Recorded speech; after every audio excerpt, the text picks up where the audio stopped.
네, 안녕하세요. 반갑습니다. 역사랑 동아시아 사회입니다. 이번 시간에는 일제의 침략 전쟁에 맞선 동아시아 국제연대의 노력에 대해서 배워보도록 하겠습니다. 이번 수업의 목차를 먼저 보도록 할게요. 첫 번째는 일제의 침략 전쟁에 맞서 한국과 중국이 함께 힘을 모으는 한중연대 또는 한중연합작전에 대해서 배워본 다음에 두 번째는 반제국주의, 반전쟁을 위한 연대에 대해서 배워보도록 하겠습니다. 먼저 한중연대 또는 한중연합작전입니다. 이 파트에서는 1931년 만주사변 이후와 1937년 중일전쟁 이후로 나누어서 설명을 하도록 할게요. 먼저 만주사변 발발 이후 이 만주 지역에서 어떻게 한중연대가 이루어졌는가를 보도록 하겠습니다. 이 파트는 한국사 파트에서도 매우 중요하게 다루어지는 파트이기도 하거든요. 동아시아사뿐만 아니라 한국사 공부하실 때도 이 부분은 꼭 꼼꼼하게 보시기를 바랄게요. 다시 본론으로 돌아와서 북만주 지역에서는 지청천 등등이 이 한국 독립군을 이끌게 되는데, 이 한국 독립군은 중국 호로군과 연합을 하여 쌍성보 전투, 대전자령 전투, 사도화자 전투에서 일본군과 맞서 크게 승리를 거두게 되었으며, 남만주 지역에서는 양세봉 등등이 조선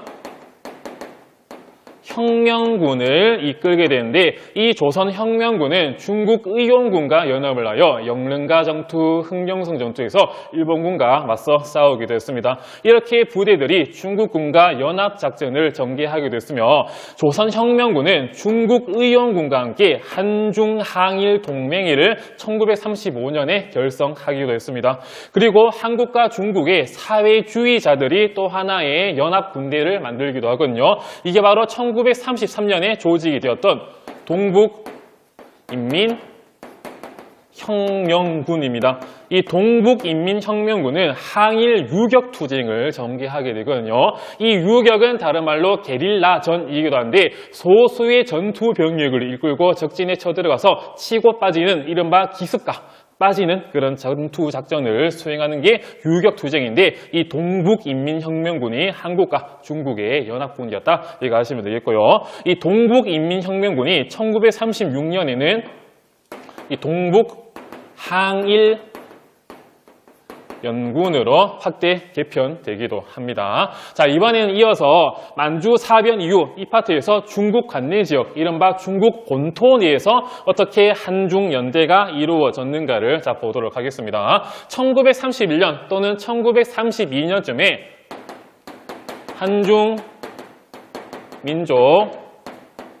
항일 대동맹이 조직되게 되거든요. 이 단체를 보면 대한민국 임시정부와 중국 국민당 인사들이 이 단체에 대거 참여를 해서 한중연대를 이루기도 했고, 그리고 1931년 김구가 조직한 이 한인애국단 소속의 이봉창,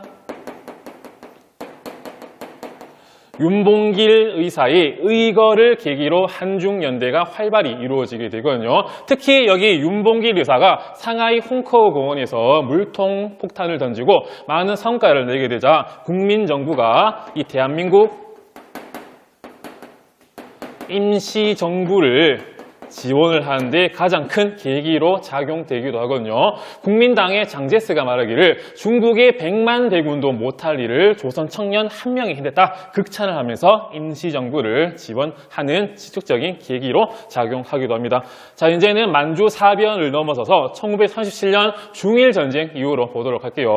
한국사에도 많이 등장하는 1938년 이 조선 의용대가 중국 관내 내에서 이제 조직이 되게 됩니다. 이 조선 의용대를 보면 이 김원봉 등등이 중심이 돼서 이 조선 민족 전선 연맹의 산하부대로서 중국 국민당, 중국 국민정부의 지원을 받아 1938년에 조직되게 되거든요. 선생님, 이 조선민족전선연맹이 무엇입니까? 라고 물어볼 수 있는데, 이거는 한국사에도 등장을 합니다. 35년도쯤에 민족혁명당이 중국 관내에서 조직이 되게 됩니다. 의열단 중심의 김원봉이 중심이 되어 우리 중국 내의 한국 독립단체들을 모두 합쳐보자, 이런 의미로 이 단체가 만들어지게 되고, 김원봉, 조소왕 지청청 등등이 많은 사람들이 참여를 하게 되거든요. 하지만 의열단 등등 김원봉 중심으로 이 단체가 흘러가게 되자 많은 사람들, 특히 조소왕, 지청청 등등이 이에 불만을 품고 민족혁명당에 대거 이탈하게 되거든요. 이 단체가 나중에 37년 조선민족혁명당으로 개편되었다가 이 조선민족혁명당을 중심으로 중국 내 좌익 단체들이 이 조선민족전선연맹을 조직을 하게 되고 이 산하부대로 조선의용대가 만들어지게 됩니다. 하지만 이 조선의용대는 중국 국민정부의 지원을 받은 만큼 전방에서 총칼을 들고 직접 싸우진 않고 후방에서 중국 국민당을 지원하게 되거든요. 후방을 교란한다든지 정보를 수집한다든지 포로를 신문한다든지 이렇게 직접적으로 싸우진 않으니까 여기에 불만을 품은 조선의용대의 70% 세력들이 화북으로 이동을 하고 조선의용대 화북지대로 편성한 다음에 나중에는 1942년 중국 공산당의 지원을 받던 조선 독립동맹 산하의 조선의용군으로 이제 개편하게 되면서 이들은 실제 전투에 나가 싸우기도 하거든요. 이렇게 김원봉 등등 남아있던 조선의용대 약 30%의 일부 세력들은 1942년 한국 광복군에 합류를 하게 되면서 한국 광복군의 전력은 더욱더 강화되기도 하고 김원봉은 부사령관으로 임명되기도 합니다. 자, 이어서 중일전쟁 계속 보도록 하겠습니다. 자, 1940년에는 임시정부 산하부대로 한국 광복군이 조직이 되게 됩니다. 이 한국 광복군은 대한민국 임시정부의 산하부대로서 중국 국민정부의 지원을 받아 창설이 되었으며 이 지청천을 총사령관으로 임명하여 활동을 하게 됩니다. 이 한국 광복군은 수능 한국사에서 매우 중요합니다. 이 활동들은 꼭 기억을 해두세요. 먼저 제2차 세계대전의 연합국의 일원으로 일본과 독일 등등 추축국에게 이 선전포고를 하기도 했으며 인도 미얀마 전선에서 영국군과 도와 연합작전을 전개하기도 했으며 미국 전략정보처 OSS와 함께 우리 국내로 진공을 하는 국내 진공작전을 추진하기도 했습니다. 하지만 일제가 패망하게 되면서 이 국내 진공작전은 이루어지지 못하는 아쉬운 모습도 보이기도 하거든요. 이렇게 한국 광복군의 주요 3가지 활동 꼭 기억하시고 넘어가시기를 바라겠습니다. 자, 이제 파트를 넘어가서 반제 반전 사상의 대두를 보도록 하겠습니다. 이 반제 사상의 대표적인 사상가가 있는데 이게 바로 일본인 이 고토쿠 슈스이 그리고 우치무라 간조 이런 사람들이 있거든요. 이 사람들은 1904년 러일 전쟁 무료 중에 자국, 즉 일본의 군국주의를 비판하면서 전쟁에 반대하는 모습을 띠기도 했고요. 그리고 1907년에는 이 아주 화치네라고 하는 동아시아 반제 반전 단체가 만들어지기도 합니다. 이 단체의 의의를 보면 반제국주의를 목표로 한 동아시아 최초의 국제연대 조직인 만큼 한국, 중국, 일본인이 여기에 참여를 하게 됐고 일본 도쿄에서 이 아주 화치네가 창설되기도 하니까 1907년 아주 화치네 꼭 기억하세요. 다음에 1910년에는 안중근이 리순 감옥에서 이 동양 평화론을 저술하게 되거든요. 물론 미완성되긴 하지만 1909년 10월 26일 안중근이 하얼빈역에서 이토 히로부미를 저격하여 사살을 합니다. 왜 그런가 봤을 때 그 이전 이토 히로부미도 이 동양평화론을 주장했었거든요.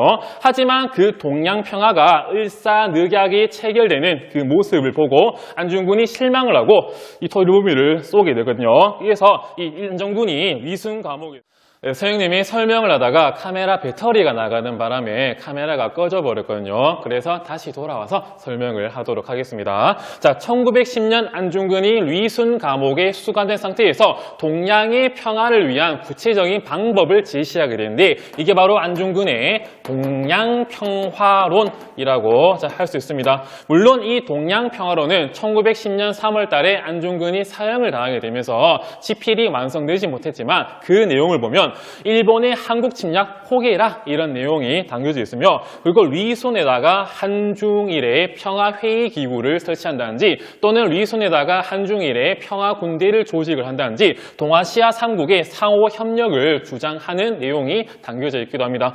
이 안중근은 자신이 죽인 이토 히로부미가 제시한 동양평화론에 매우 공감을 하고 지지를 표하기도 했거든요. 하지만 이토 히로부미가 제시한 동양평화론이 결국은 한국의 을사늑약으로 이어지게 되자 여기에 실망을 하게 되고 결국 1909년 10월 26일 하얼빈역에서 이토 히로부미를 사살하게 되거든요. 이렇듯 안중근이 이토의 사상을 반대하고 반박하면서 저술한 게 이 동양평화론이라고 아시면 되겠습니다. 자, 이어서 반제 반전 사상의 두 번째 파트 보도록 할게요. 자, 1929년에는 일본 반제 동맹이라고 하는 단체가 조직이 되게 됩니다. 이 단체를 보면 일본 제국주의 타도, 즉 반제를 목표로 한 한일 공동투쟁을 강조하기도 했고 이 일본 반제 동맹 단체의 기관지인 이 반제신문이 이 한국어판을 발간하며 투쟁을 이어나가기도 했거든요. 이렇게 반제신문의 한국어판 발간을 보고 이에 정말 감동을 받은 한국인들이 대거 이 단체에 가입을 하게 되는데 이때 이 단체의 한국인 비율이 약 60에서 70%에 이를 정도로 많은 한국인들이 이 단체에 가입을 하기도 합니다. 그리고 중일 전쟁 중간에는 일본 병사 반전 동맹, 똑같은 말로 일본군 반전 동맹이라고 하는 단체가 만들어지게 되거든요. 이 단체를 다시 자세히 보면 1937년 이후 중일전쟁 중 포로가 된 일본군을 중심으로 이 단체가 조직이 되게 됩니다. 이 단체는 일본군에게 투항과 탈영을 호소하는 반전 운동을 전개하기도 했고 그리고 전진훈이라고 해서 천황체제를 찬양하는 그런 글이 있는데 이 전진훈의 내용을 뒤집어 쓴 결과 이 바꿔 쓴 이 전진훈을 작성하여 천황체제와 반제 반전 운동을 주장하기도 했습니다. 자, 이어서 이제 무정부주의자들의 반제 반전 운동을 보도록 할게요. 이 무정부주의자들은 다른 말로 아나키스트라고 하는데 무정부주의가 추구하는 목표는 모든 인간에게 주어진 권력, 즉 국가라든지 정부 기관을 다 파괴하고 극대의 절대적인 인간의 자유를 추구하는 게 바로 이 무정부주의를 할 수 있거든요. 자, 이어서 보겠습니다. 자, 1928년에는 이 동방 무정부주의자 연맹이 결성이 되었고 이 단체는 한국, 중국, 일본, 타이완, 베트남, 필리핀 등등의 여러 국적의 사람들이 이 단체에 참여하게 되었고 1931년에는 항일 구국 연맹이 결성이 되어 일본의 만주사변 이후 한중일 많은 국적의 사람들이 이 단체에 참여하게 되었습니다. 이런 아나키스트의 대표적인 인물을 보면 일본에는 아까도 등장을 했던 고토쿠 슈스이가 있으며 중국에는 바진이라는 인물이 있고 한국에는 신채호, 이회영 등등의 인물이 대표적인 인물이라고 아시면 되겠습니다. 자, 이제 반제 반전 운동가들의 활동을 보도록 할게요. 영화로도 나오기도 했던 박열, 그리고 다네코 후미코가 반제 반전 운동을 주장하기도 했으며 또한 후세 다스지라는 인물이 한국인들을, 특히 한국인 독립운동가들을 변호하기도 했고 또 하나는 하세가와 대루라는 인물이 원래 일본인이었는데 중국인과 결혼을 하고 난 다음에 중국 국민당에 참여를 하게 되거든요. 상하이에서 전쟁에 반대하는 대일 방송을 하기도 했습니다. 이렇게 반제 반전 운동가들의 활동까지 보기도 했고 모기가 날아다니네요. 자, 이번 시간에는 국제연대의 노력에 대해서 배워봤고 다음 시간에는 서양 문물의 수용 등등에 대해 배워보도록 하겠습니다. 다들 다음 시간에 봐요.